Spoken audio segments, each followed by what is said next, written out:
The signal came from the edge of known space, desperate, universal, and impossible to ignore. In every human language, across every channel, the message was the same. Help us. They're coming. We can't stop them. What began as a plea from the stars became humanity's first step into a galactic nightmare. Because the only thing worse than a monster is the thing that makes monsters necessary. In the end, it wasn't diplomacy or technology or unity that saved the galaxy. It was sacrifice. It was fire. And it was the terrifying will of a species the galaxy once feared, but would never underestimate again. Because when the stars cried for help, it was humanity that answered. A transmission burst through every channel.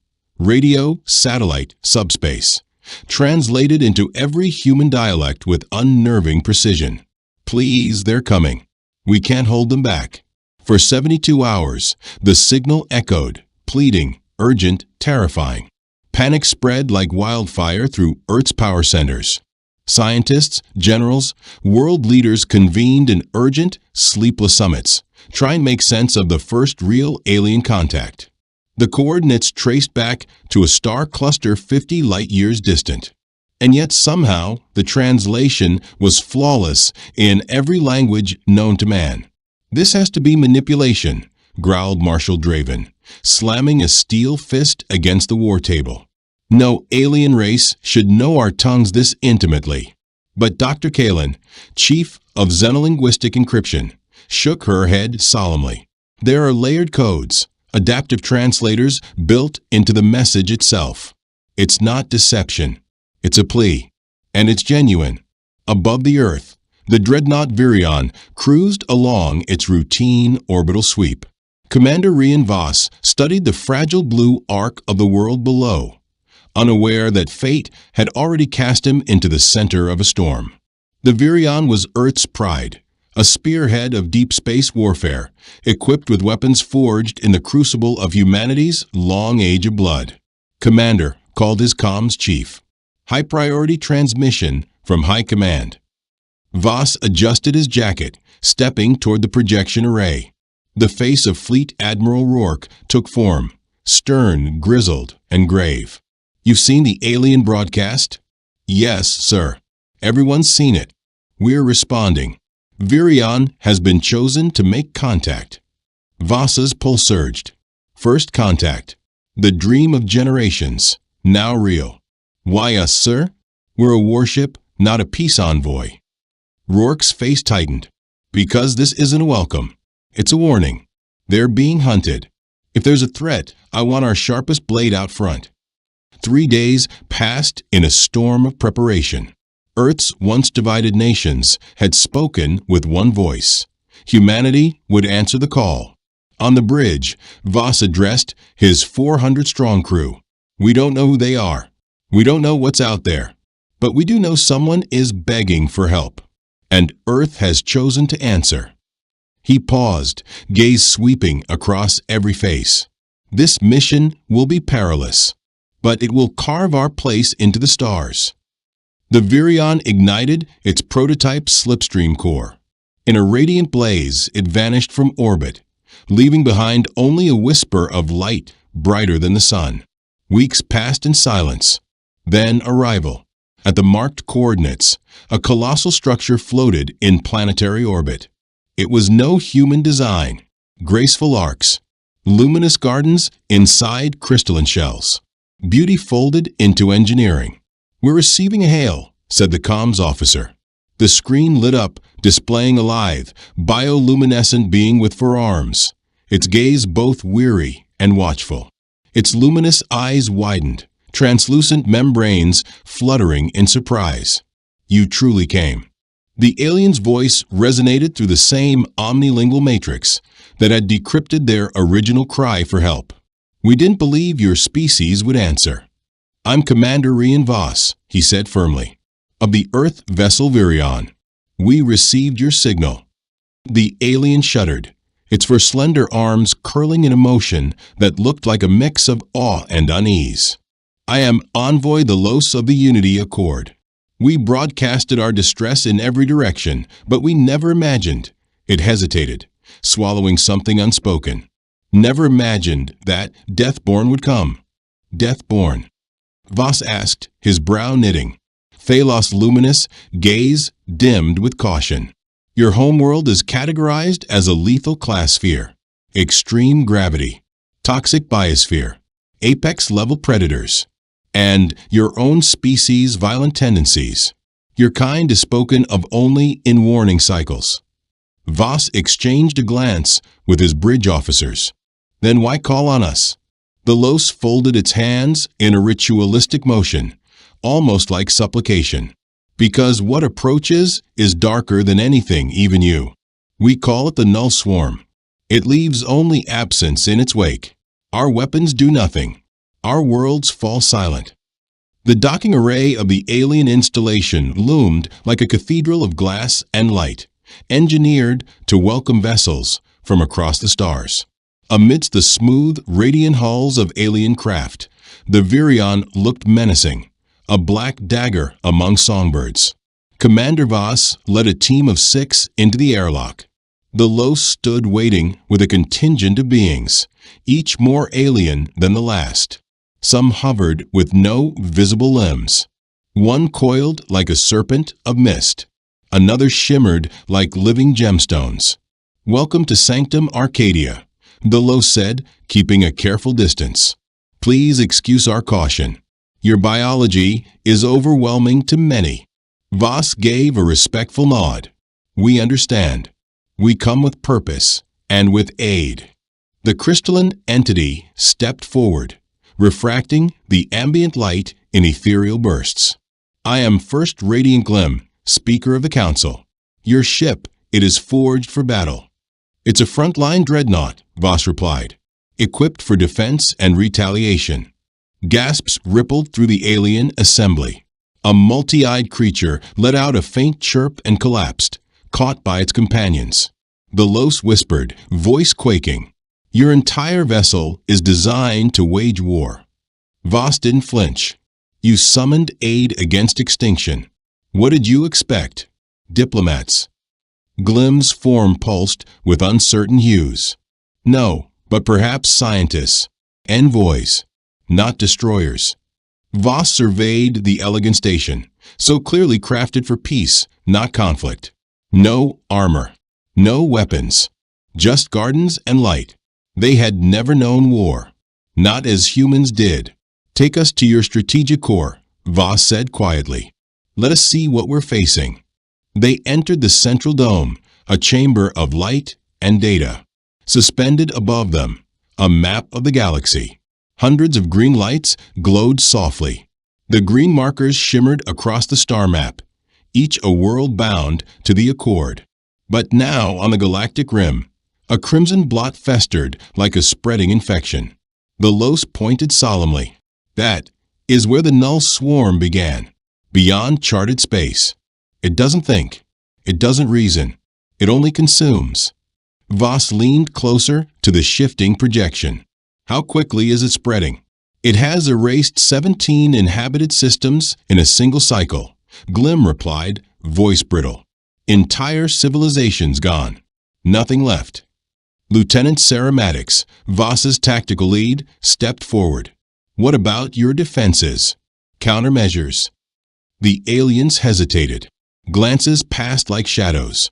We possess deterrence, the Los said slowly. Meant to repel aggression, not to fight extinction. Voss's jaw tightened. Show us what we're dealing with. The image morphed. Now, a serene world wreathed in blue oceans. But above it, a nightmare descended, an endless cloud, writhing and alive. Billions of biomechanical entities, each the size of a ground transport, poured from orbit. Trees crumbled. Beasts evaporated. Cities dissolved into dust. The swarm metabolizes organic matter, the Los explained, barely above a whisper. Everything it touches becomes fuel for replication. Our weapons only delay the inevitable. Silence fell among the humans, the kind of silence that weighs like stone. Then Voss turned to face the council. You ask for aid. You'll have it. But understand this. Humans come from a crucible. Our storms kill. Our wildlife hunts. Even our microbes wage war. We survive by claw and fire. The Los raised his arms in a spiraling motion of uncertainty. What does that mean, Commander? It means, Voss said, eyes steely, our response will be unlike anything you've seen. We won't hold the line. We'll burn the threat from existence. Gasps echoed. Several delegates recoiled. One let out a hiss like boiling liquid. You speak of annihilation? Glim asked, light within him strobing in alarm. I speak of survival, Voss said coldly. Yours and ours. Because if this swarm reaches far enough, Earth will fall too. The council withdrew into hurried whispers, their voices slipping beneath the translator's threshold. At last, the Los approached again. We have no alternative. We accept your aid. But know this, violence is alien to our culture. Your ways may terrify us. Voss gave a curt nod. Then prepare yourselves. I'll need every scrap of data, biology, patterns, vulnerabilities. And then, the Los asked. Then, Voss said, turning toward the exit, I contact Earth. We'll need reinforcements. As the humans vanished into the docking corridor, Glim leaned toward the Los. Have we traded one horror for another? These death-born, they carry war like breath. The Los watched their retreat, every footfall echoing through the polished hall. Perhaps, but the swarm leaves us no options. We must trust that fire can fight fire. Their hope, unspoken, was that the humans would leave when the threat was gone. Aboard the Virion, the biolab thrummed with quiet urgency. Dr. Kayla Mirren leaned over her scope, hands steady, eyes alight with curiosity as she examined preserved fragments of the null swarm collected by the Unity Accord. It had been 3 days since Commander Voss had relayed their findings to Earth. The reply came swiftly. Reinforcements were en route, 5 heavily armed warships and a dedicated science vessel, loaded with experts in xenobiological warfare. Incredible, Mirren murmured, adjusting the lens with care. This isn't like any known life form. Their cells, they're practically rewriting themselves in real time. Lieutenant Maddox stood behind her, arms crossed. Can you find a way to kill them? Mirren looked up, eyes gleaming with the thrill of challenge. Oh yes. Everything breaks under the right pressure. These things are linked, one mind across billions of bodies. But growing this fast? That leaves weaknesses. Meanwhile, on the command deck, Voss stood before the Los and Glim, the strategic holomap aglow before them. The swarm was spreading like wildfire, edging closer to the Unity's core systems. Those 3 systems need immediate evacuation, Voss said, pointing to clusters of green that were soon to vanish beneath the red tide. The Los trembled. 11 billion souls. We don't have the vessels for such an exodus. Then we hold the line, Voss replied, activating a different overlay. We position our fleet here at the Sinar Chasm. It's a gravitational bottleneck. They can't avoid it. Glim dimmed slightly, pulses slowing. You intend to confront them head-on? But our weapons are useless. Ours aren't, Voss said flatly. And Dr. Mirren believes she's found a way to cripple them from within. As if summoned by her name, Mirren entered the chamber, carrying a sealed canister that hissed softly in her grip. Commander, she said, placing it on the table. I've engineered a viral agent. It exploits a flaw in their biology, tears apart their regenerative systems. And it's selective. Other life forms remain unaffected. The Los recoiled from the container. You've designed a plague? A biological countermeasure, Mirren clarified, her voice calm but firm. Not indiscriminate. Not global. Purpose-built to dismantle the swarm. Glim's crystalline surface rippled with agitation. This defies our laws. Life, no matter how twisted, should not be undone by science.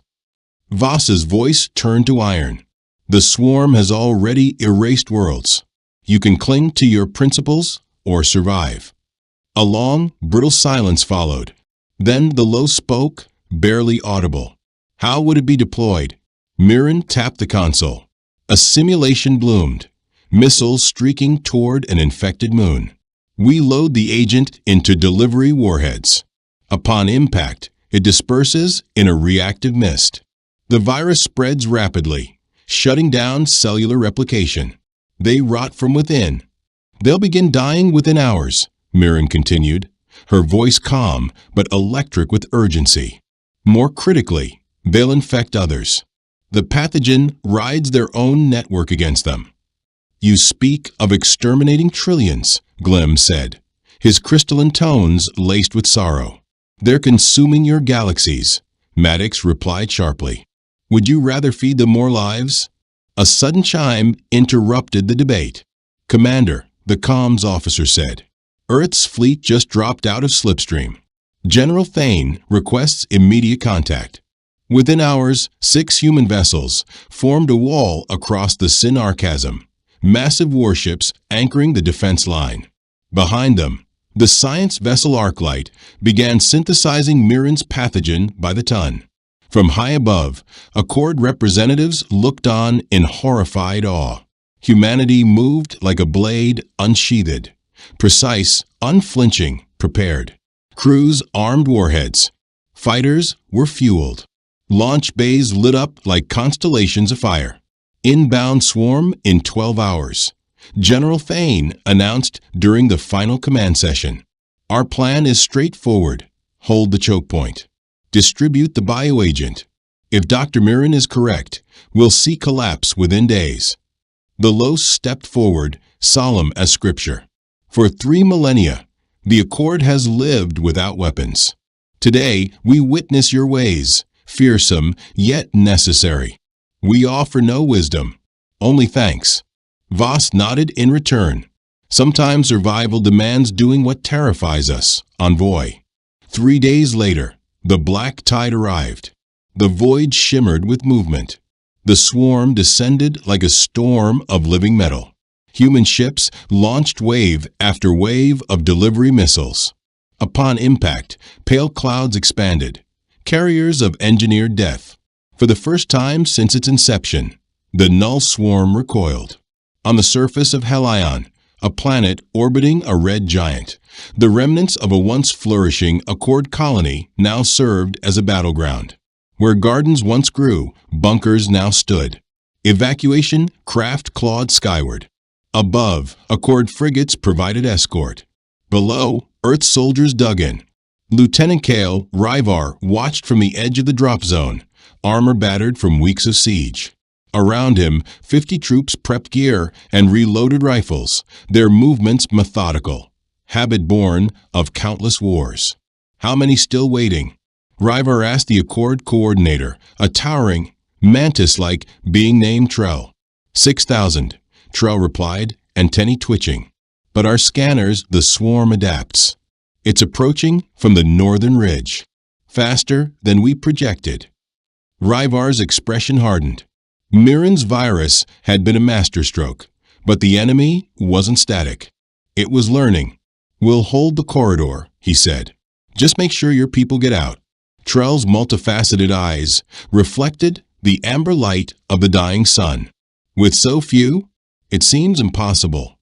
Ryvar primed his rifle, the hum of energy cells flaring. We're not built like you. Earth taught us to fight when losing was a guarantee. His radio crackled to life.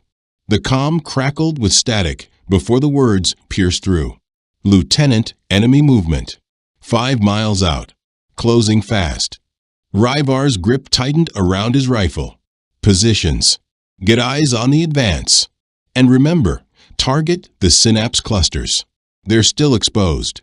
His squad spread along the shattered ridge overlooking the evacuation zone. The environment fought them at every step.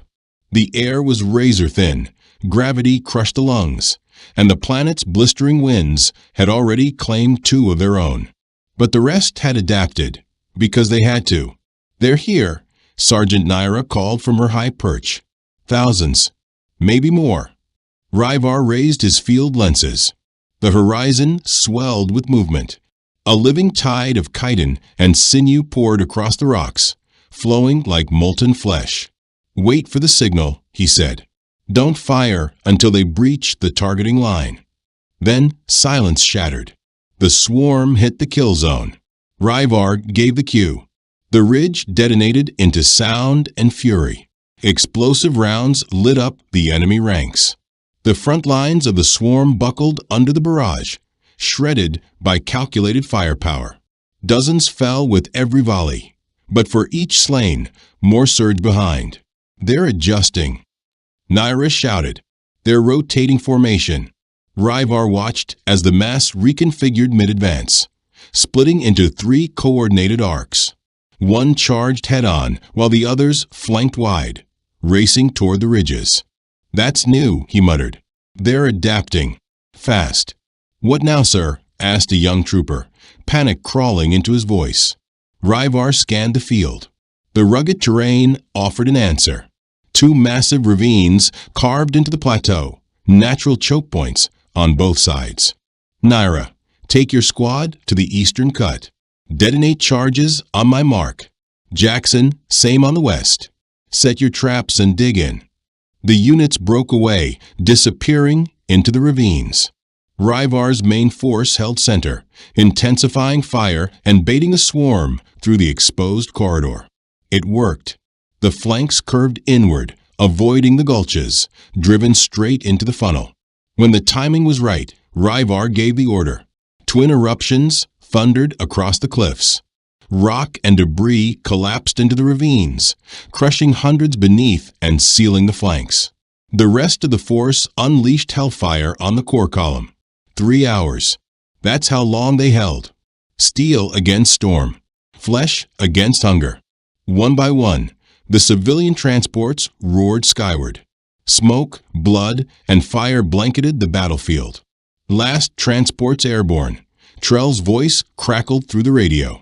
"All civilians clear." Ryvar turned to his squad, bloodied, burning, breathless. "Fall back. Extraction inbound. Mission complete." As the gunships broke through the dust-filled sky, Ryvar took one last look back. The battlefield lay silent, unnervingly so. The swarm had halted its surge, clustering together in a pulsating mass. "They're pulling back," Naira said, disbelief in her voice. Ryvar kept his eyes locked on the horizon. "No," he muttered. "Not retreating. Evolving. Next time, they'll hit harder." On board the Unity Accord's command cruiser, Envoy Delos watched the battered human troops disembark. "How many did you lose?" he asked. Ryvar's armor clanked as he stepped down the ramp. 40%, he said, voice empty. "But we held." Delos performed a sacred gesture, arms weaving in reverence. "We've never witnessed sacrifice like this. Your people fight like no other." Ryvar removed his scorched helmet, his face streaked with blood and sweat. "That's why you called us, Envoy. Because sometimes survival means doing what no one else can." Aboard the science vessel Solace, Dr. Kayla Mirren hadn't slept in nearly 3 days. Her lab reeked of antiseptic and ozone, her eyes bleary as she studied the latest batch of swarm tissue under the scanner. What she saw chilled her. "They're adjusting faster than any organism I've ever encountered," she told Commander Voss during an emergency holo briefing.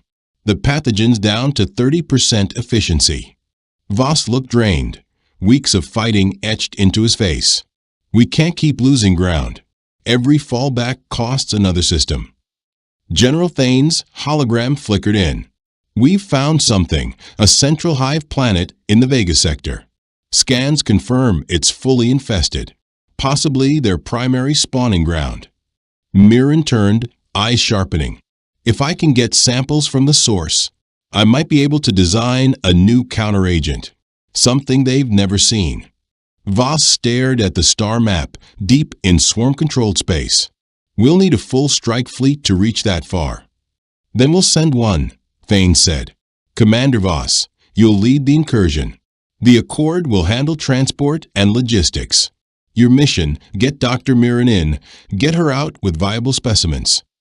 The Los, who had listened quietly until now, stepped forward. We will guide you, but we cannot fight. Our vessels have no weapons. Our people no soldiers. Voss nodded once. Just carry us through the fire. We'll handle the burning. 3 days later, the largest armada ever mustered by the Accord crossed into enemy space. At its heart, 6 Terran dreadnoughts formed a moving wall of firepower.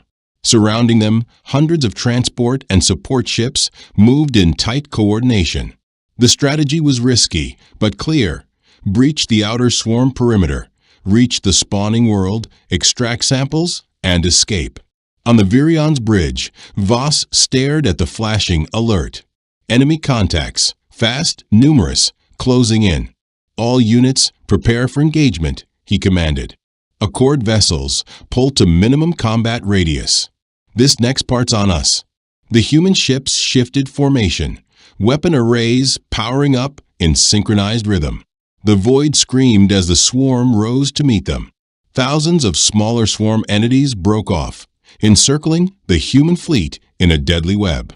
They've never organized like this before, Lieutenant Maddox said, scanning tactical feeds. They're learning formation warfare. Then we adapt faster, Voss replied. Initiate delta split. Focus fire on densest clusters. The Terran ships scattered with surgical precision, each banking into divergent assault vectors. Their cannons roared, cutting momentary corridors through the organic onslaught.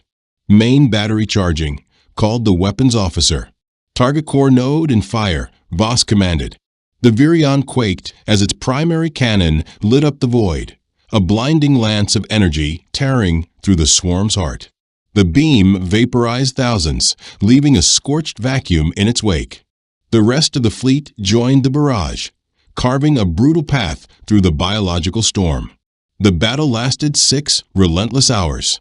2 Earth vessels were lost, overrun, their crews evacuated by Accord transports in harrowing escapes. But the line held.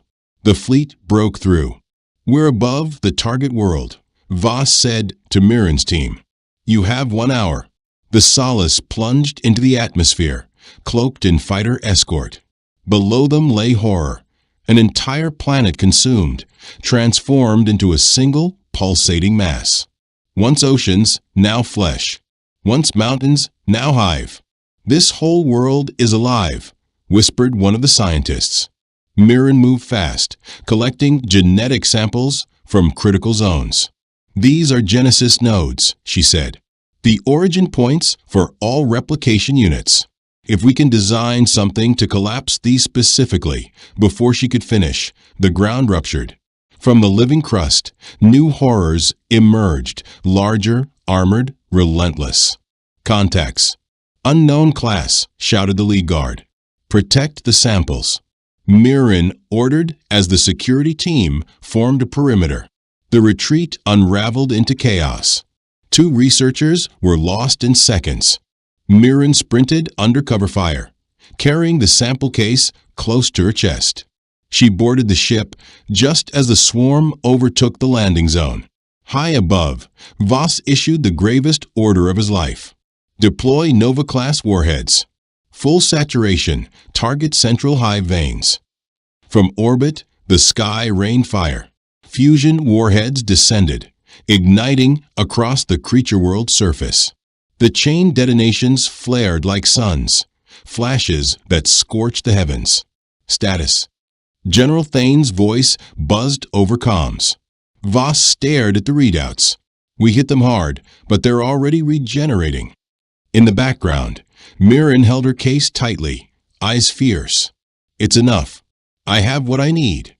As the fleet pulled away, Voss looked back at the burning world, scored, but not destroyed. For the first time, humanity had landed a true blow. But the cost was staggering. Hundreds of soldiers gone, and 2 irreplaceable warships. We won't get another shot like that, Voss told Thane quietly. If Mirren's next weapon doesn't work, we're out of time. Inside Earth's Strategic Command, tension grew by the hour. The Silent Verge, the Accord's flagship, had never felt more claustrophobic. Delegates from 17 species stood in a tight ring around the central command sphere, watching in collective dread as a crimson tide advanced on the holomap, representing the ever-expanding reach of the swarm. "We bought ourselves 3 weeks," Voss said quietly, exhaustion bleeding through every word. Mirren's enhanced strain worked for a moment, but they've mutated again. The new variant is completely immune. On Voithelos, his normally luminescent skin, now a pallid gray, lowered his gaze. "Then we are finished. The Accord has endured for 3 millennia. Now we face erasure." No one spoke. Silence pressed like gravity. 6 weeks of attrition had cost humanity nearly a third of its deployed forces. The Accord had lost 11 colonies, billions of lives either extinguished or displaced. Every victory was fleeting. Every defeat carved permanent scars. "Not yet," said Mirren, stepping forward. Her lab coat was stained, her posture brittle from sleepless nights. "I've been studying their energy attraction patterns. They follow heat, thermal emissions. That's how they locate fertile worlds." Voss lifted his head. "We already know that." "Yes," Mirren replied, "but I'm thinking on a cosmic scale." She tapped the console. A colossal gas giant materialized in the display, swirling storms of red and gold. "This is Cavros, edge of Accord territory, primarily hydrogen and helium, prime fusion material." Elder Glim pulsed with static light. "What are you implying?" Mirren exhaled slowly. "We turn Cavros into a fusion trap, trigger a chain reaction, a controlled ignition. The thermal output will mimic a forming star. The swarm won't resist." Murmurs rippled through the chamber. "You want to detonate a planet?" The Los asked, voice thin with disbelief. "Not detonate," Mirren clarified. "Ignite. Lure them to Cavros, then collapse the planetary core. We simulate a miniature supernova. Enough energy to incinerate everything within half a light year." Realization dawned on Voss. A false star to lure them, and a firestorm to end them. The room erupted. Delegates shouted in panic. Fear, ethics, and survival collided in chaos. "This is sacrilege." Glim's voice rose above the din. "Cavros has moons with observatories. 3 nearby systems hold developing ecologies. We destroy everything." Voss stepped forward, his voice raw with weeks of loss. "In 15 days, the swarm reaches your capitals. How many more must die while you hold on to rules your enemy laughs at?" General Thane's hologram flickered to life. "Every tactic has failed. This may be the final lever we can pull." The Los moved to the center, lifting his arms. The room fell silent. "I have seen humans bleed for strangers. Sacrifice for our survival. We asked for saviors," his voice trembled. "But we found fire. Now we must choose, burn with them, or be consumed. Their ways unsettle us," the Los said quietly. "But their sacrifice is undeniable." He turned to Glim. Light dimmed within the Elder's crystalline core. "We must weigh Dr. Mirren's plan." For 6 tense hours, the chamber became a storm of voices. Accord scientists pored over projections, chasing alternatives that didn't exist. None came. Aboard the Virion, Mirren monitored the simulations. Dozens of variables danced across her screen, each one a pivot point between success and oblivion. "The hardest part is timing," she told Voss. "Someone has to trigger the core detonation manually. The radiation levels will block remote activation." Voss stared at the ops brief. "It's a one-way mission." "There's a narrow escape window," she added, hopeful but not deluded. Voss closed the file. "I'll lead the team." Mirren froze. "Commander, no debate," he said firmly. "This is our one shot. I'll take it. I won't order someone else to die." The plan moved into final phase. The swarm, almost as if aware of the bait, began to divert. Their march toward the Accord's heart slowed. Tendrils of the enemy now arced toward Cavros. "It's working," Mirren whispered, eyes fixed on the sensors. "They're converging." Voss assembled his volunteers, 15 men and women, chosen not by rank, but by resolve. They boarded the insertion craft, compact, fast, and armed for one mission only. Envoy Delos met them at the launch bay. "Your willingness, your intent to die, so others may live. We have no word for it in our lexicon." Voss offered a tired half-smile. "We call it courage, Envoy. It's what Deathworlders do." The stealth vessel Firewake dove toward Cavros. Outside the reinforced viewports, the planet's atmosphere seethed, a monstrous swirl of hydrogen storms and electrical chaos. But it wasn't the planet that stole their breath. The void around it pulsed with life. Billions of swarm entities drifted in orbit, drawn by the heat signature Mirren had engineered. The trap had sprung. Final descent. Lieutenant Cell Adams reported from the helm. Her voice was steady, hands dancing over controls even as reality closed in. Target altitude in 5. Voss stood and addressed his team. "We'll have 30 minutes from deployment to get out of the blast zone. No second tries. No rescue." He paused, locking eyes with each of them. "If we succeed, the galaxy breathes again. If we fail, there won't be anyone left to mourn us." No one spoke of survival. They'd all read the odds. The Firewake pierced Cavros's cloud barrier, descending into the storm-racked upper layers. Lightning crackled like veins of molten silver. Giant wind shear currents rocked the craft, but it held. The swarm drifted all around, oblivious for now. At the calculated depth, the team began releasing the fusion catalysts, devices designed to ignite a world. The fusion seed embedded itself in Cavros's core. Primary ignition node planted. The system's tech reported. Warm-up sequence initializing. Voss checked the countdown. 25 minutes to get clear. Move. They turned back toward the Firewake, and the sky broke open. A rogue cyclone, massive and unpredicted, crashed through the upper atmosphere. The ship shuddered violently. Lights dimmed. Sirens howled. Engine 2 offline. Adams shouted, "We're dropping fast." Voss lunged to the engineering console, eyes darting over status readouts. "Can we break orbit on one engine?" The chief engineer didn't answer. He didn't have to. His stricken expression said it all. Not with everyone aboard. The silence in the cabin said the rest. Without hesitation, Voss made the call. "Cut crew to minimum. 5 stay. Everyone else to the escape pods." As the others froze, he continued, voice ironclad. "That's an order. The pods have enough thrust to make it clear. We don't." The argument was brief, but raw. One shouted. Another wept. Then, one by one, 9 team members filed into the pods. The final hatch hissed shut. Voss remained with Adams, the engineer, and 2 others. Their task was now a single thread.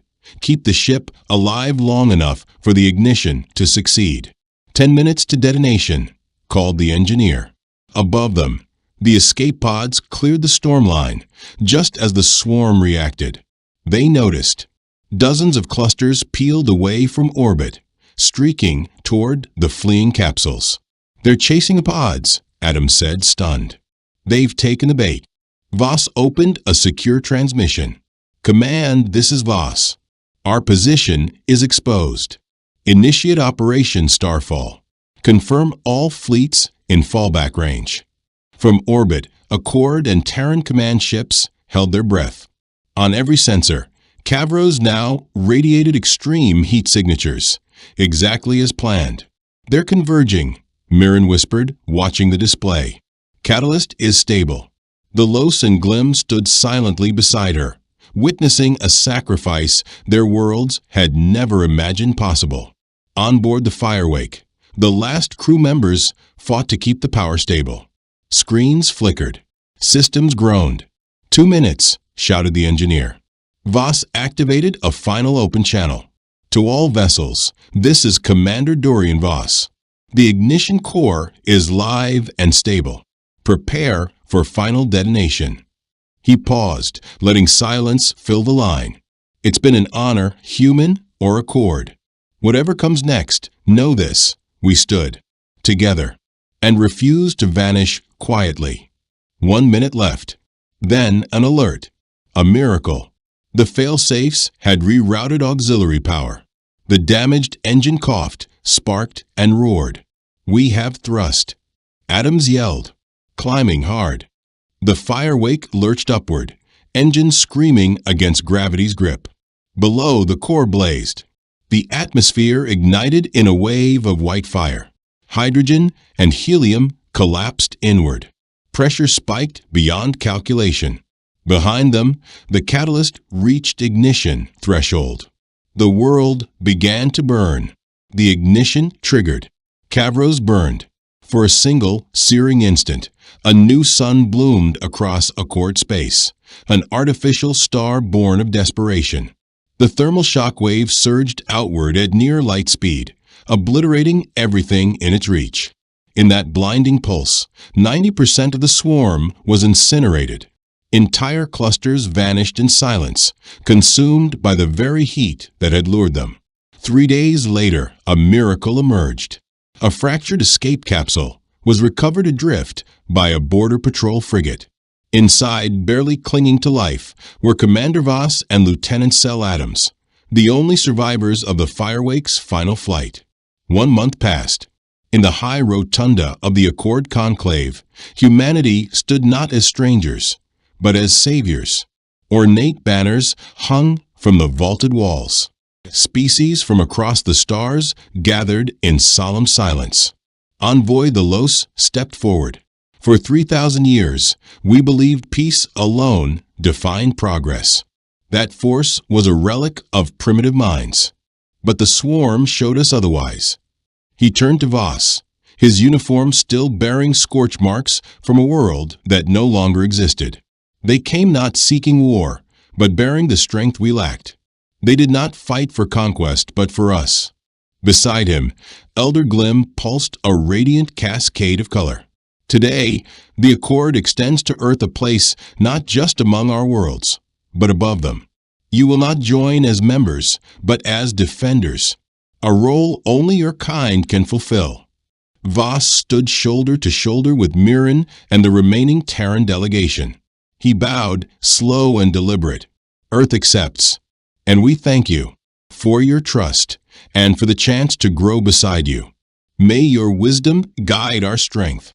Across 100 worlds, monuments rose in steel and stone, tributes to the Terran lives lost in the battle against annihilation. Every name etched, every sacrifice remembered. On Earth, the revelation shook civilization to its core. Humanity was not alone in the universe, and they had already saved it. In the years that followed, the last remnants of the swarm were hunted and destroyed. The Accord, once pacifist by design, began to form its own planetary defense forces, built under Terran guidance. And far beyond the rim of known space, in a quiet orbit around a dead world, a warning beacon was planted. It pulsed a simple message into the dark, a record of the threat that once consumed galaxies and the brutal creatures who stopped it. Years later, when asked to speak about those days, Voss would simply say, "They feared our world, called us monsters born from chaos and pain." Then the stars needed monsters to stand and fight.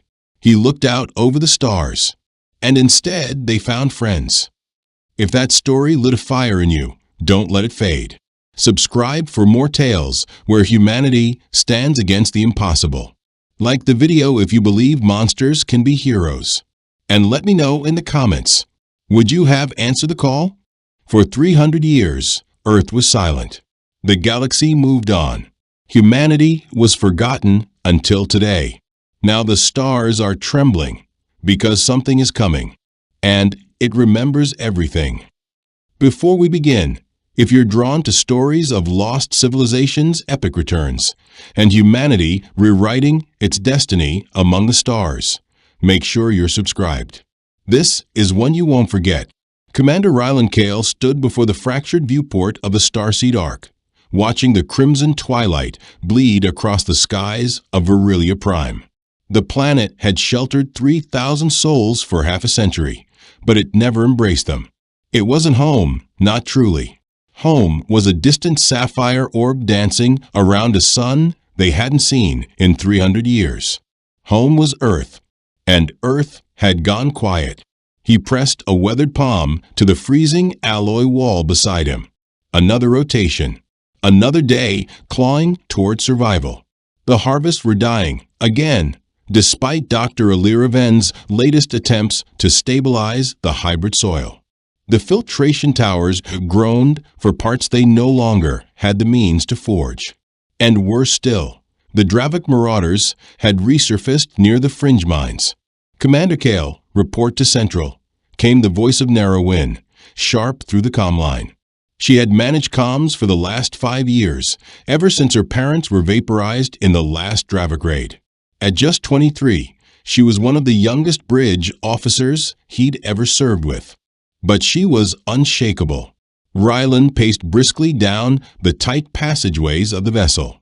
Starseed Ark had been a marvel once, back when she left orbit above Earth 2 centuries ago.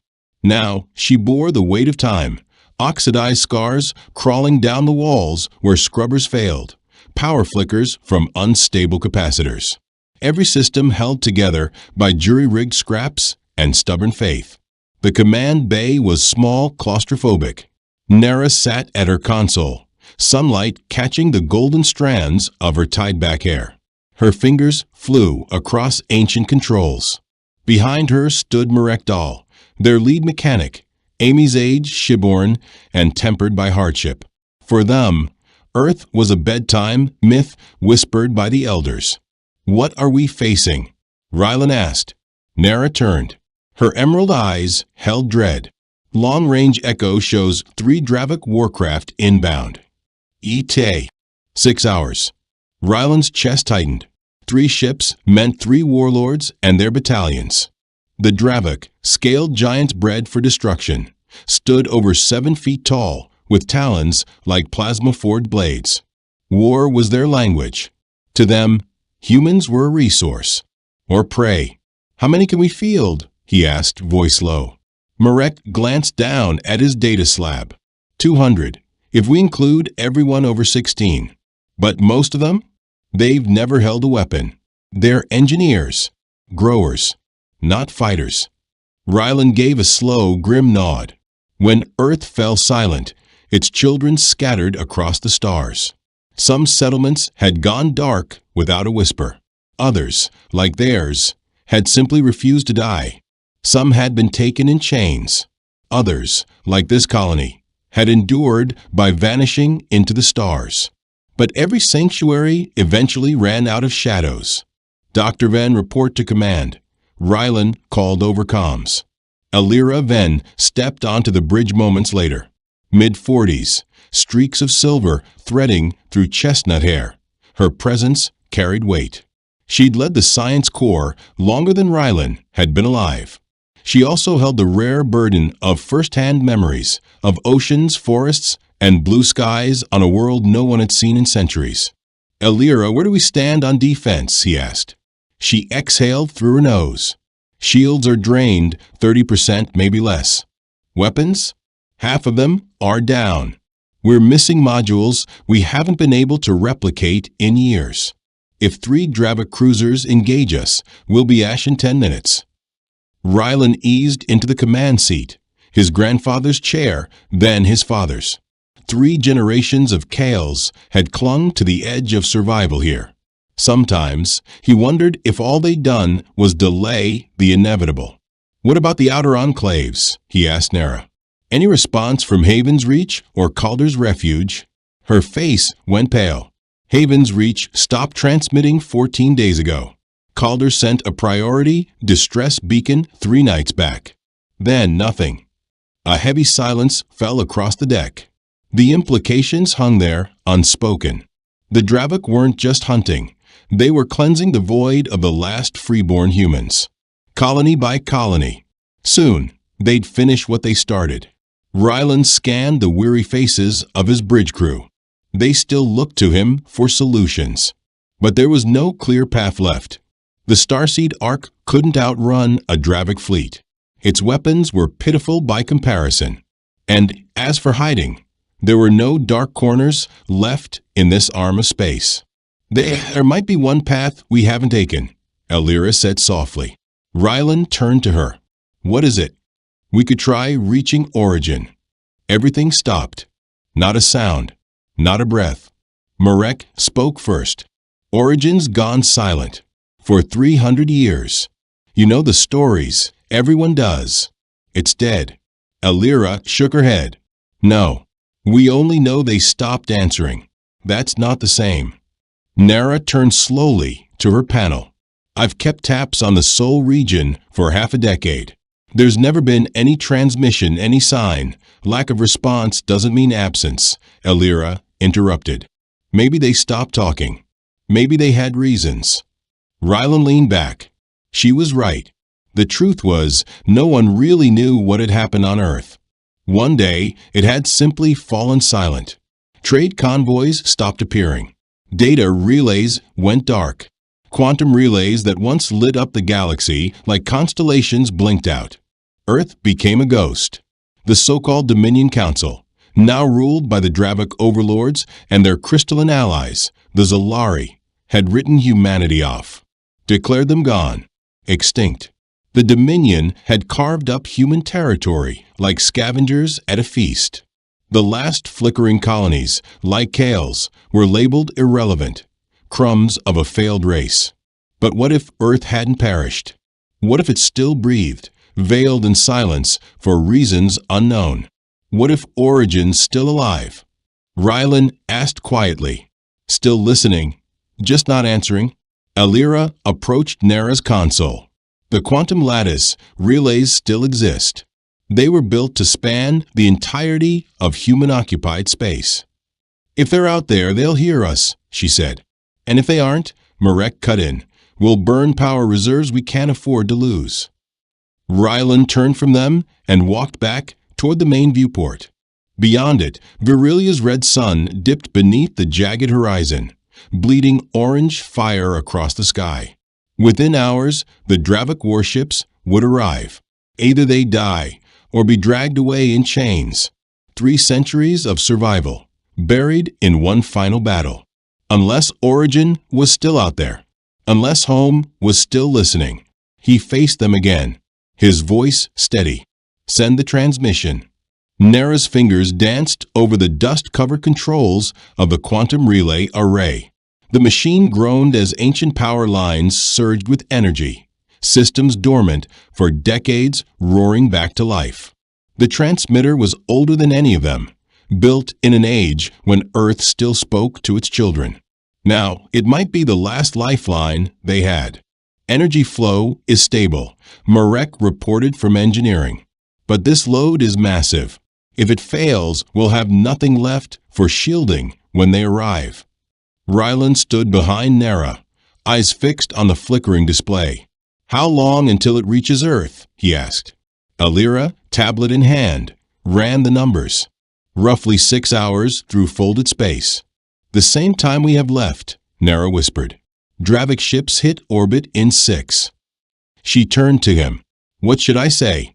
He hesitated. What could you say to a world that had fallen silent for 300 years? What words reached across a chasm of time, of grief, of absence? Keep it clear, he said softly. Tell them who we are. Tell them we need them. Nara nodded. Then she began to type. Her message was simple, heavy. This is Ark Vessel Starseed, transmitting from the Virilia system. We are the last known human colony in this sector, under assault by Dravik warships. If Origin still stands, if anyone hears this, please respond. We need you. She pressed the final key. The core lit up with a pulse of cobalt light as the ancient relay screamed to life. The signal tore into quantum space, faster than light, faster than thought, racing toward the forgotten cradle of humanity. The signal screamed through the Orally system, racing faster than comprehension, propelled by fractured spacetime itself.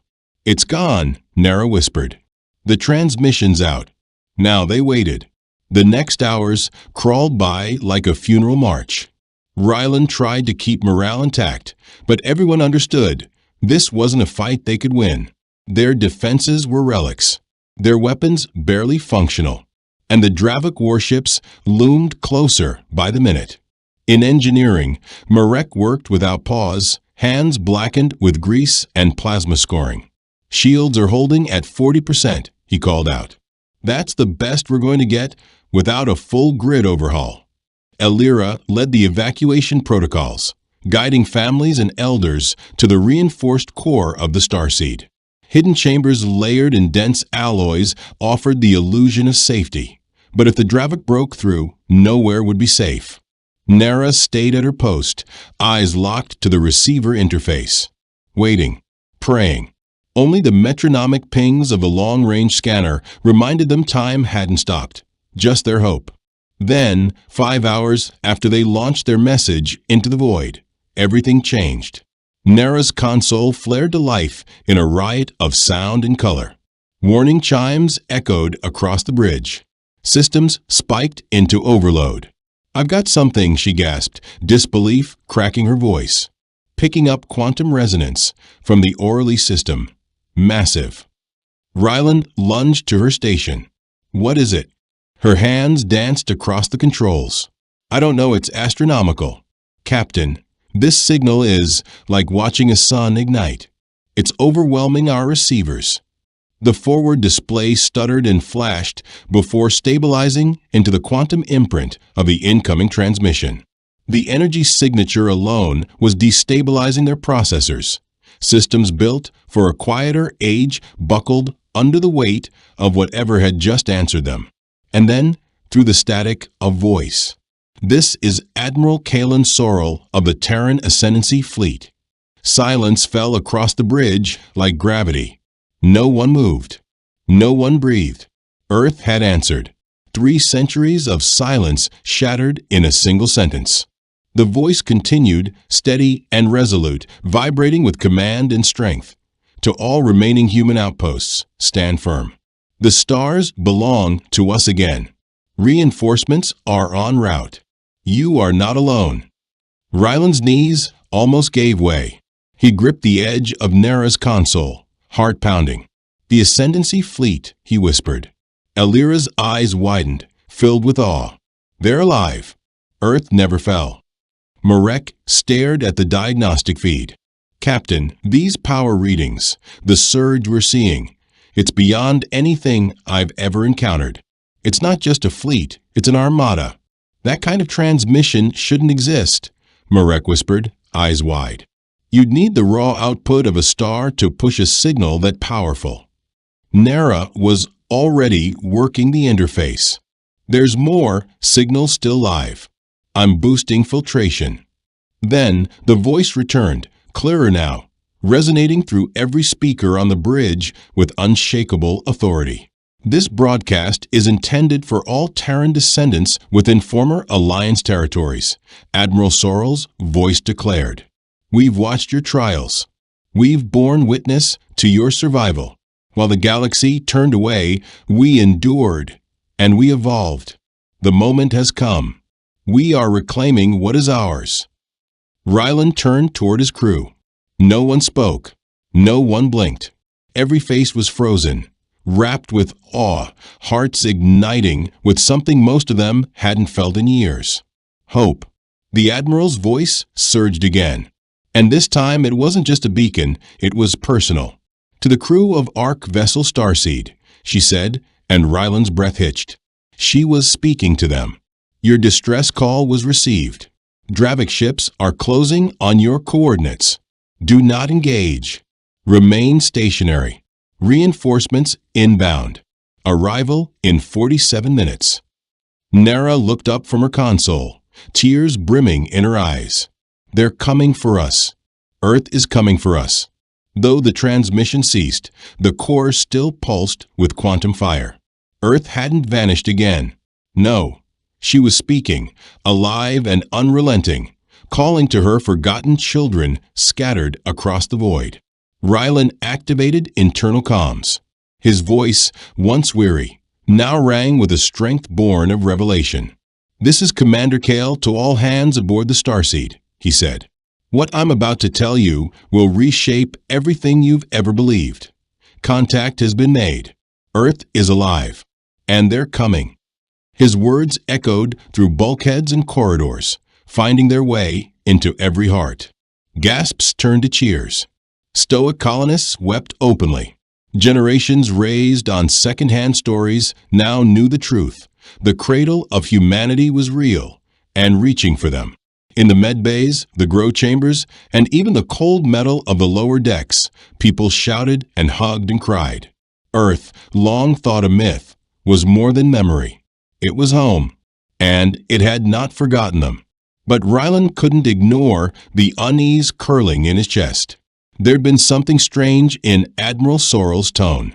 Not just authority, something beyond human. The kind of resolve forged not in peace, but in something vast and unknowable. And the energy readings, still off the scale, defied every natural law they understood. What had Earth become during its centuries of silence? What kind of power now moved beneath its skies? As Rylan stared into the infinite black beyond the viewport, he couldn't help but wonder if the answer was coming faster than they were ready for. Because at that very moment, on the dot, Nara sensors chimed. The Dravik ships had arrived. Right on cue, they came. 3 Titanic warships tore from subspace at the edge of the Virilia system. Monsters cloaked in jagged armor and bristling with weaponry. Each vessel dwarfed the Starseed by miles, their hulls plated with serrated alloy and fusion lances that could rupture moons. Commander Rylan Kale stared at the tactical feed. 30 minutes. That's all the time they had until Earth's promised arrival. 30 minutes to survive the impossible. "Incoming hail from the Dravik flagship," Nara reported. "Patch it through," Rylan said. The screen sputtered, then locked onto the enemy bridge. There, towering above a throne of alloy thorns, stood War Chieftain Zalzeth, a reptilian colossus with slit pupils and serrated fangs. His skin was cross-hatched with ceremonial scars, each marking a conquest. "Terran vessel," he hissed, his words fractured and guttural. "You will yield. Your crew will be broken. You belong to the Dominion now. Resist and die." Rylan stepped forward. "This is Commander Kale of the Starseed. We are under Terran Ascendancy protection. Vacate this system. Now." Zalzeth snarled, a sound like steel grinding glass. "Earth," he spat. "The corpse world?" Still whispering that myth. "Earth hasn't spoken in 3 centuries. It is ash drifting." "Earth has awakened," Rylan said. "Their fleet is en route."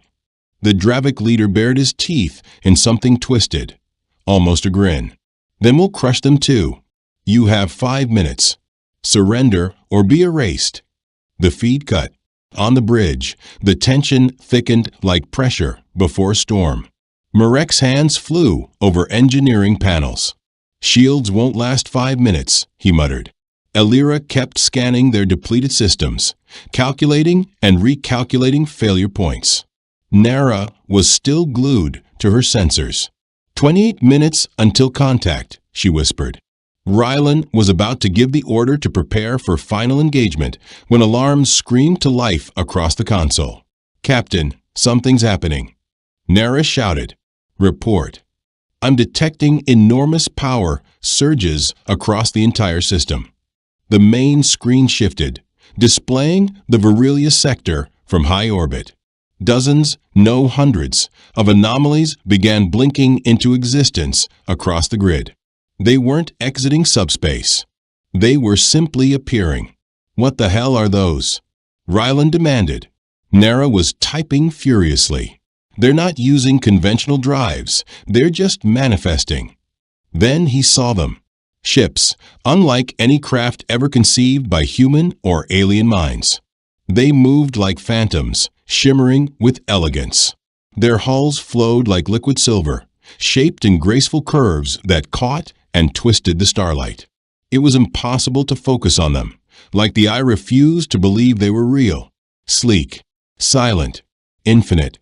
50 of them. No more. 100, Nara whispered, almost reverently. Stunned silence gave way to gasps across the Starseed's bridge. The unknown fleet had encircled the Dravik armada like wolves surrounding prey. On board the enemy flagship, War Chieftain Zalzeth roared incoherent orders, his clawed hands slashing through the air. Even the hardened Dravik warriors, veterans of 100 sieges, froze at the sight. These Terran vessels defied everything they knew. No visible thrusters, no heat signatures. They turned without inertia, hovered without propulsion, and shimmered as though half-anchored in another dimension. A fresh transmission cut through the chaos, and Ryland instantly recognized the voice. Commander Zalzeth of the Dravik Imperium, Admiral Kalen Sorrel said with icy calm, "You have violated sovereign Terran space. You are ordered to disengage and withdraw, or suffer the consequences." The display shifted again, revealing the Terran flagship.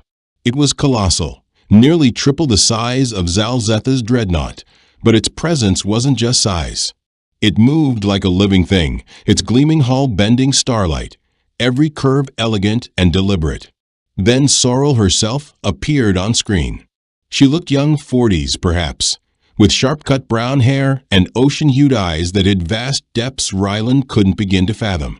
"I am Admiral Kalen Sorrel, commander of the Ascendancy Fleet," she said, voice steady. "This colony is under our protection. Depart now, and no harm will come to you." Zalzeth's image reappeared, seething with defiance. "You do not frighten us, Terran. We are the Imperium. We have broken empires." Sorrel's response was quiet, final. "That ends now." What followed defied all logic. The Dravik opened fire, plasma lances, antimatter projectiles, high-yield fusion torpedoes, all weapons blazing in synchronized fury. The void lit up like a dying star. Enough ordnance to raise planets bore down on the Terran fleet. None of it struck. The Terran ships didn't raise shields. They didn't counterfire. They simply existed outside the rules. Plasma veered off course mid-flight. Missiles slowed, twisted, turned around, and rocketed back toward their launchers. Beam weapons bent like light through water. Marek's jaw dropped. "This isn't tech. I don't even have language for this." Alira stared at the sensor data, eyes wide. They're not resisting the attack. They're rewriting the rules around it. Sorrel's voice returned, unshaken. "Commander Rian Voss, demonstrate local field manipulation." Another voice answered, smooth and precise. "Affirmative, Admiral. Engaging gravitational compression." Ryland watched frozen, as the void near the Dravik ships began to ripple, space folding like silk in unseen hands. The enemy vessels, millions of tons of armored metal, started drifting. Not by choice. Their engines flared, struggling, but the ships drifted toward each other. They couldn't escape. "Cease this." Zalzeth howled over comms.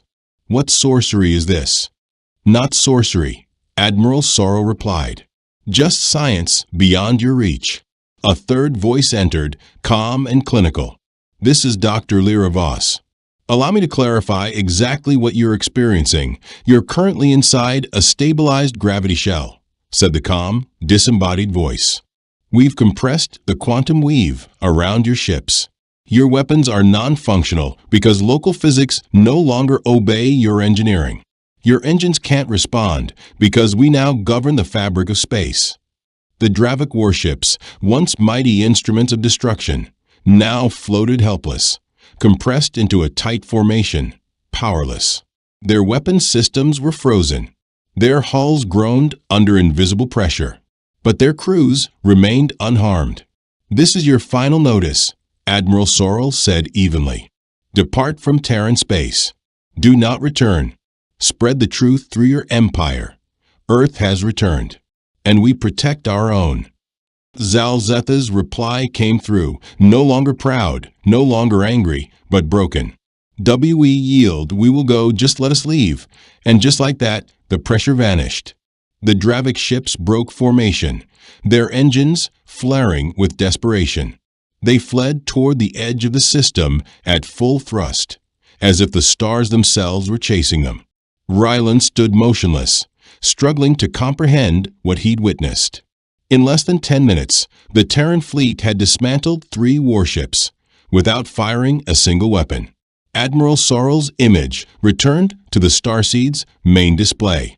This time, her expression held something unexpected, a quiet smile. "Commander Kale, this is Admiral Kalen Sorrell," she said, "requesting permission to board. We have much to discuss." He finally found his voice. "Permission granted, Admiral, and welcome home." As he spoke, the reality hit him. Nothing would ever be the same. Earth hadn't simply returned, it had transcended. The old world had vanished into silence 3 centuries ago. What had come back was something greater, something changed. But what would that mean for the galaxy? A moment later, Admiral Sorrell appeared on the bridge. Not via shuttle, not through a transporter array. One moment, the space beside him was empty. The next, it wasn't. She stood there, as if she'd always been there, calm and real and impossible. "Commander Kale," she said warmly, offering her hand. "It's good to meet you in person." He took it. Her grip was solid, real, and yet something about her defied description. "How did you?" "Phase modulation," she replied simply. "We operate across layered dimensional fields now. Physical barriers are mostly irrelevant to us." Dr. Alira then stepped forward, her eyes wide with wonder. "Admiral, what happened to Earth? How did we become this?" The Admiral's smile faded into gravity. 3 centuries ago, we stood at a crossroads. We could struggle onward, bound by old limits, or we could evolve past them. We chose evolution. Admiral Sorrell turned toward the viewport, her gaze fixed on the silver-lit fleet hanging silently in the void, each vessel like a star frozen in mid-thought. "We uncovered something the rest of the galaxy still fears to acknowledge," she said softly. "Consciousness and matter are entwined, inseparable at the quantum layer. Understanding that changed everything." Nara looked up from her comm station, stunned. "You mean you can move matter with your mind?" "In essence," Sorrell replied. "But it's deeper than simple thought. We learned to commune with the underlying quantum field, the thread that binds all of existence. Every human on Earth now lives both as a physical form and as a quantum resonance." Marek's eyes darted across his readouts, his voice hushed. "I don't understand these readings. Your ships are pulling energy from nowhere, power that doesn't register in any spatial dimension." A voice came through the Starseed's bridge from the Terran flagship, calm, crisp, and authoritative. "Commander Rian Voss," it said, "we're drawing from vacuum resonance, the zero field between atoms, a sea of latent energy far greater than any star. We simply learned how to open the tap." Ryland felt the full weight of it settle over him. "So, everyone on Earth can do this now." "In time," Sorrell said, "all of humanity, wherever they've survived, will share in it. That's why we're here, to unify what was scattered, to bring our people home." Before he could speak again, alarm screamed from Nara's console. "Captain, long-range sensors just lit up. We've got a massive fleet incoming." Sorrell didn't flinch. "The Galactic Concord is reacting to our return. They're throwing everything they have at us." On the central screen, the tactical map shifted. Ryland saw it, an approaching wall of ships. Hundreds. Dravik dreadnoughts. Crystalline crystal-forged spires. High fleet carriers. Vessels from a dozen species, their lights flaring like knives in the dark. A force beyond comprehension. "They're afraid," Sorrell said, still perfectly composed. For 300 years, they split up Terran space, enslaved colonies, annihilated resistance. Now they fear what we've become. They assume we've returned to avenge ourselves. A new voice chimed in from the fleet. Dr. Lyra Voss again. Admiral confirmed scan. Over 800 vessels. 17 empires. Full spectrum assault configuration. Ryland's chest tightened. Not even Earth's impossible ships could stand against that. Could they? But Sorrel's eyes met his, and she smiled, faint and strange. Would you like to see what humanity truly is now? She inhaled, closed her eyes. The air around her shimmered. The lights shifted. No, reality shifted. The tactical display flared to life. And Ryland gasped. The Terran fleet was expanding, new vessels emerging from nowhere. Not through drives, not through space, but into existence itself. Ship after ship blinked into being, not arriving, but becoming. Dozens became hundreds. Hundreds became thousands. The Terran fleet multiplied across the system like a thought made real. Each vessel shimmered with that same impossible design. Each one manned by volunteers, quantum avatars projected across unfathomable distances, ready to defend kin they'd never met. We no longer move fleets through space, Admiral Sorrel explained. We create them on demand. Our people project their consciousness wherever they're needed, fully aware, fully present. The Coalition Armada finally arrived. At its center loomed Supreme Commander Virex of the Dravik Dominion, his dreadnought flanked by the galaxy's most devastating warships. Across open frequencies, Ryland heard the cacophony of alien admirals locking into formation, issuing kill orders, coordinating what they believed would be Earth's annihilation. "This ends now," Admiral Sorrel said softly. She opened her eyes, and in them, Ryland saw why the galaxy feared Earth. These weren't the humans who had once begged for a seat at the council. The battle began, except it wasn't a battle. It was a demonstration. The Armada unleashed everything. Graviton pulses, antimatter lances, dark energy torpedoes, weapons designed to fracture moons, melt continents, unravel quantum structures. It didn't matter. The Terran fleet glided through the assault like ghosts. Particle beams passed harmlessly through hulls. Missiles phased through targets as if hitting reflections on water. And when the Terrans answered, they didn't fire a single shot. Dr. Lyra Voss's voice crackled over the comms, collected, serene. Beginning precision-scale quantum field revision. Targeting enemy weapon systems.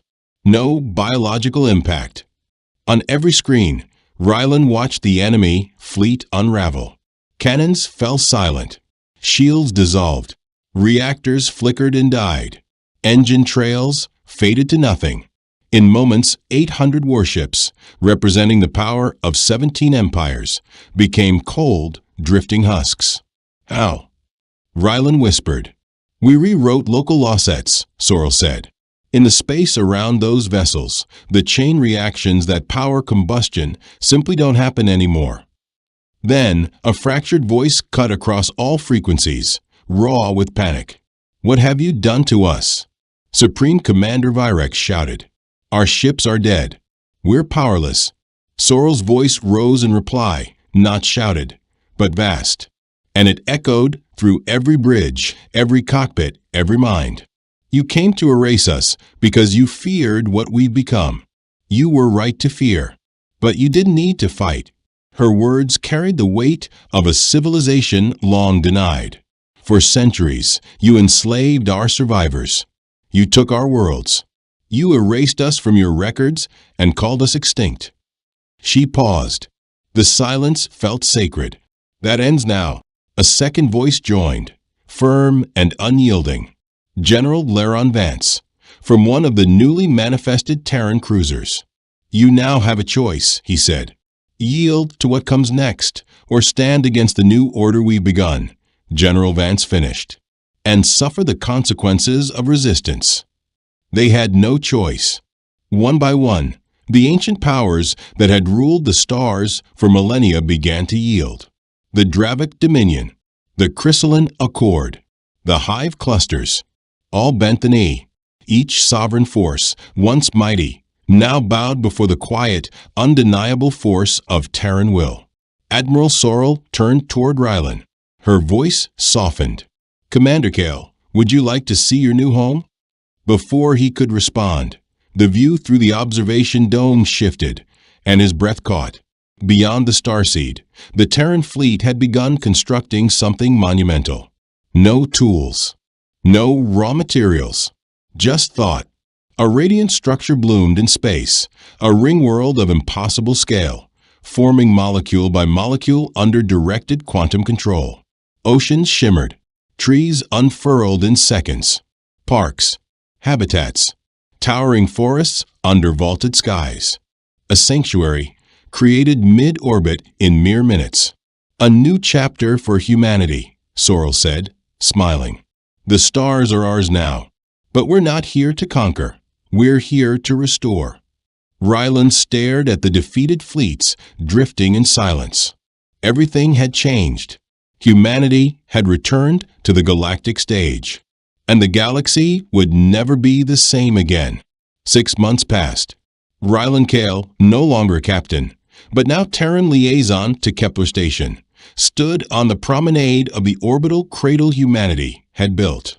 It was unlike anything that had existed before, a harmonious fusion of nature and post-physical design.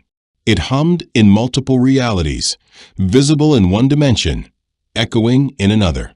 Below, the surface of Kepler 62F had transformed.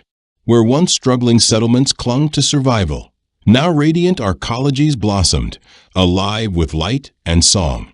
Rivers of silver water flowed beside bio-architected towers. Fields of fusion-grown crops waved under engineered skies. No hunger, no poverty, no disease. Dr. Serene Vale and her quantum medical teams had abolished illness, redesigned DNA, and extended healthy life to every citizen under Terran care. Nearby, Nara stood at her new station, no longer manning a simple comms deck, but interfacing directly with a Terran quantum mesh. Her eyes glowed softly, transmission active.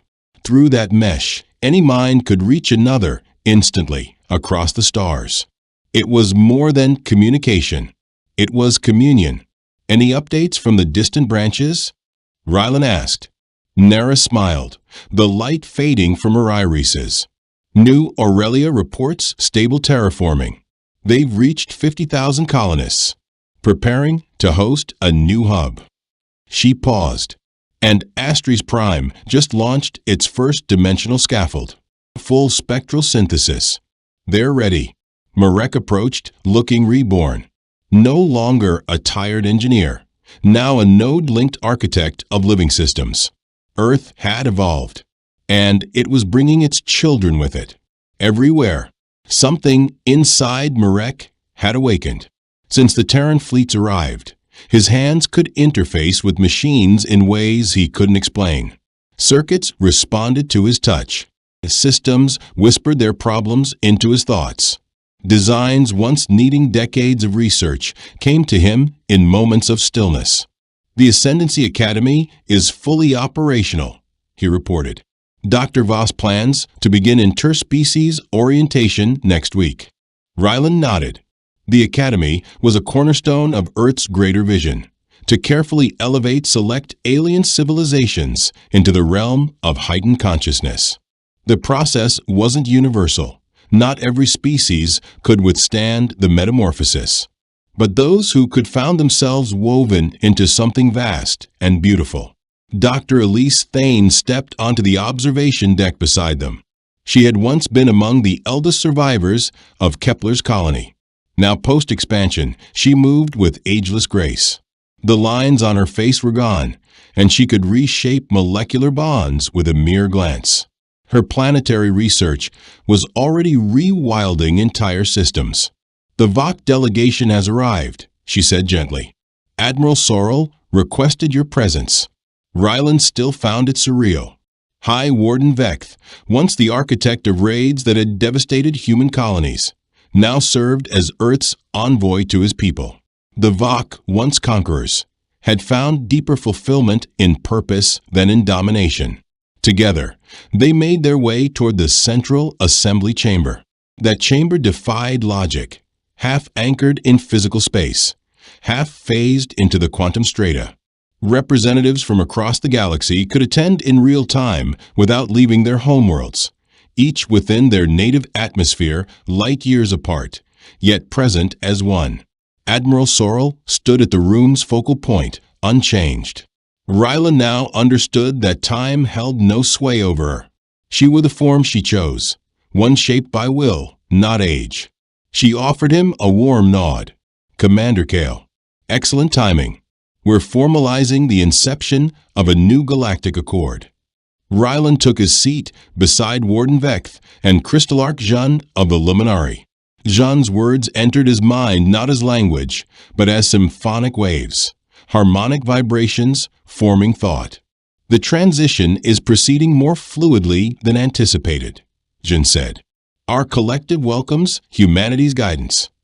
Vecth added his voice, low and resonant, his deference unmistakable. "The Vok Dominion seeks full integration into the Terran Consciousness Network. Our blades now yearn to shield, not strike." Sorrel inclined her head. "Dr. Voss's team will begin evaluations next cycle. But remember, the shift cannot be forced.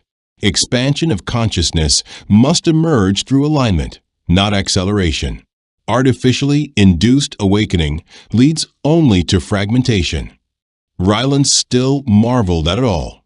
Months ago, they were clinging to survival, shadows scattered across hostile stars. Now, they were building a civilization of light. And somehow, through all the mystery and change, humanity had not only returned. It had become something entirely new.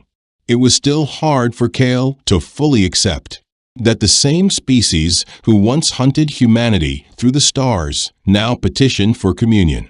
But he had seen the shift with his own eyes. Vok warriors, still fierce, still proud, had shed their hunger for domination. What remained was courage without cruelty, strength repurposed for protection.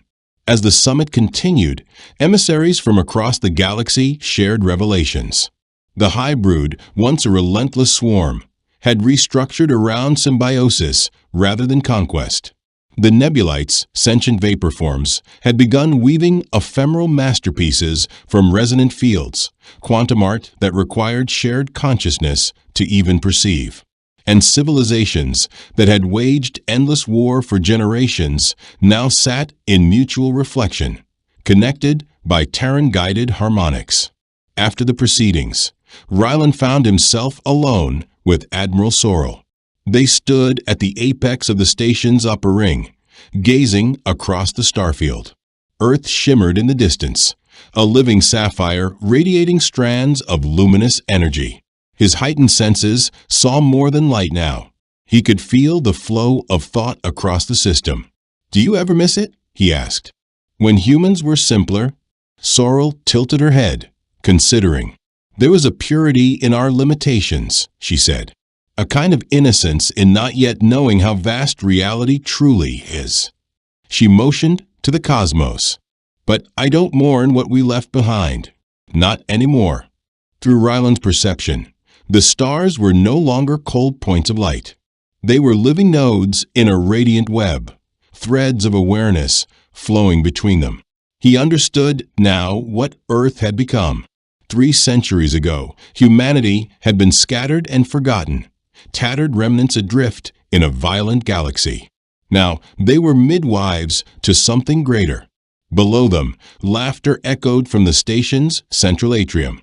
Rylan watched as young humans and alien children played together, phasing in and out of dimensional layers, creating spontaneous games that defied classical physics.